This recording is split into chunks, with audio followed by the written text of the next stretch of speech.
ఈ మధ్య కొన్ని రోజులుగా హైదరాబాద్ మహానగరంలో ప్రజలు హాహాకారాలు చేస్తా ఉన్నారు. బహుశా గతంలో ఎప్పుడు కూడా పేద ప్రజలు, మధ్యతరగతి ప్రజలు ఇటువంటి హాహాకారాలు చేసినటువంటి సందర్భాలు లేవు. దీనికి కారణం హైడ్రా. ఈ హైడ్రా యొక్క రూపశిల్పి, కర్త, కర్మ, క్రియ అంతా కూడా ముఖ్యమంత్రి రేవంత్ రెడ్డి గారే. పూర్తిగా ఆయన కనుసన్నల్లో హైడ్రా పనిచేస్తా ఉన్నది. అయితే హైడ్రా లాంటి సంస్థ సుందరీకరణ లాంటి కార్యక్రమాలు తీసుకున్నప్పుడు 10 మాసాల కాలంలో ఆయన పాలనలో ఎన్నికల మేనిఫెస్టోలో కావచ్చు, వివిధ సందర్భాల్లో ఇచ్చినటువంటి హామీలు ఏ విధంగా అమలైనాయి, ఇటువంటి బృహత్తర కార్యక్రమం చేపట్టినప్పుడు ప్రజలకు విశ్వాసం కలగాలి, మంచి చేస్తారనేటువంటి నమ్మకం కలగాలి, వాళ్ళ జీవితాల్లో మంచి జరుగుతుందనేటువంటి భావన రావాలి, వారి సమ్మతితో ఇటువంటి కార్యక్రమాలు చేపట్టాలి. మరి ఈ 10 మాసాల కాలంలో ప్రతిదీ అటకెక్కింది. ఒక రకంగా చెప్పాలంటే తెలంగాణలో ప్రభుత్వం పడకేసినట్టున్నది. రుణమాఫీ 15 ఆగస్టు వరకు అయిపోతుంది అనేటువంటి మాటలు మాట్లాడిండు. ముఖ్యమంత్రి గారు రుణమాఫీ విషయంలో మనం అందరం చూసినాం. ఏ ప్రాంతానికి పోతే ఆ ప్రాంతంలో ఉండేటువంటి పవిత్ర దేవుళ్ళ మీద ప్రమాణం చేసిండు. ఈరోజు జవాబు చెప్పలేనటువంటి పరిస్థితిలో ఉన్నాడు. 40,000 కోట్ల రూపాయలని ముందన్నారు, 30,000 కోట్లతో పూర్తి చేస్తామన్నారు. ఇప్పుడు ఖచ్చితంగా పట్టుమని 10,000 కోట్లు కాస్త అటు ఇటుగా చెల్లించారు. అంటే చెప్పే మాటలకు చేసే పనులకు ఎలాంటి పొంతన కనబడతలేదు. ఒకవైపు రుణమాఫీ ఈ రకంగా ఉంటే, మరోవైపు రైతులకు ఇచ్చేటువంటి రైతు భరోసా. గతంలో కేసీఆర్ గారు ముఖ్యమంత్రిగా ఉన్నప్పుడు ప్రతి ఎకరాకు, ప్రతి పంటకు 5,000 రూపాయలు ఇస్తే, మాకు అవకాశం కలిగించండి, మేము 7,500 రూపాయలు ఇస్తామన్నారు. ఇవాళ జూన్లో ఈ పంట కాలం మొదలైంది. ఈ రోజు మనం సెప్టెంబర్, రేపు ఎల్లుండి నుండి అక్టోబర్లోకి పోతా ఉన్నాం.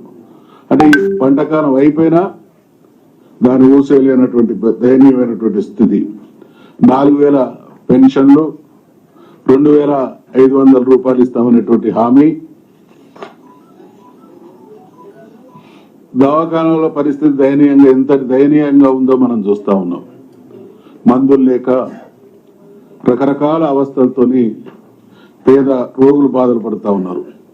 తులం బంగారం తుస్సు అన్నది, గురుకులాల్లో క్వాలిటీ మెస్సు లేదు, బస్సు తప్ప అన్ని మిస్సే. ఇది 10 మాసాల కాలంలో. ఒకవైపు ఆర్థిక పరిస్థితి బాగాలేదనేది ఈ పథకాలు అటకెక్కుతున్నటువంటి తీరును చూస్తే అర్థమవుతా ఉన్నది. మరి అటువంటి పరిస్థితుల్లో 1,50,000 కోట్ల రూపాయలతో మొదలు 40,000 అన్నారు, రకరకాలుగా పెంచలు, ఫైనల్ గా 1,50,000 రూపాయలు అన్నారు, 1,50,000 కోట్ల రూపాయలు అన్నారు. థేమ్స్ నదిని మరిపిస్తామన్నారు. ఇవన్నీ అంటే ఈ జరుగుతున్నటువంటి పరంపర. పథకాలు అమలు కావు, బ్రహ్మాండమైనటువంటి హామీలు ఇస్తారు. ఈ ముఖ్యమంత్రి గారి పాలన 100% ప్రజాస్వామ్యంలో ప్రజలు సంతృప్తంగా ఉండాలి, సంతృప్తిగా ఉండాలి, వాళ్ళ జీవితాలు బాగుండాలి అనేటువంటి పాలనను చూసినా కానీ ఒక షాడిస్టు పాలన.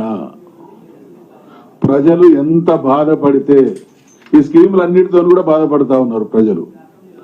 మళ్ళీ అది సరిపోదన్నట్టు ఈ కొత్త బాధను హైడ్రా పేరిట, మోసీ ప్రక్షాళన పేరిట ప్రజల్ని రోడ్న పడేసేటువంటి పరిస్థితి కొనసాగుతా ఉన్నది.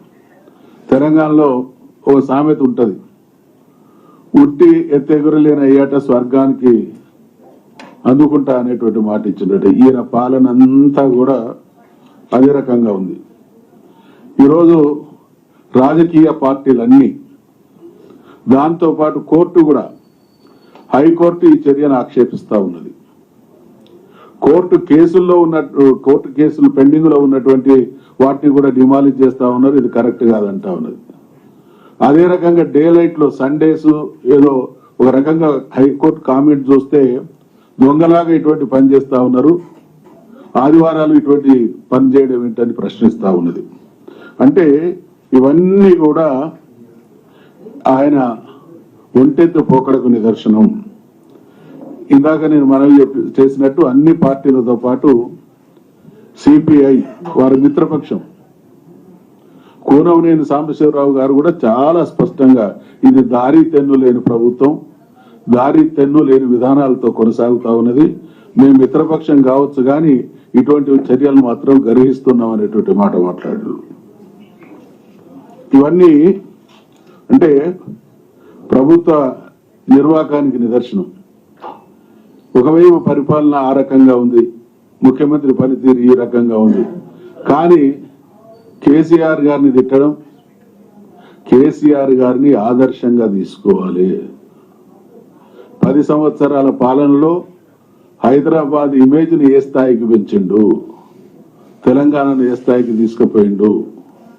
ఆయనను మీరు ఒక చక్కటి పాలన అందించినటువంటి ప్రభుత్వం ఎప్పుడైతుందంటే ముఖ్యమంత్రిగా కేసీఆర్ గారు చేసినటువంటి కార్యక్రమాల కంటే గొప్పగా చేసినప్పుడు.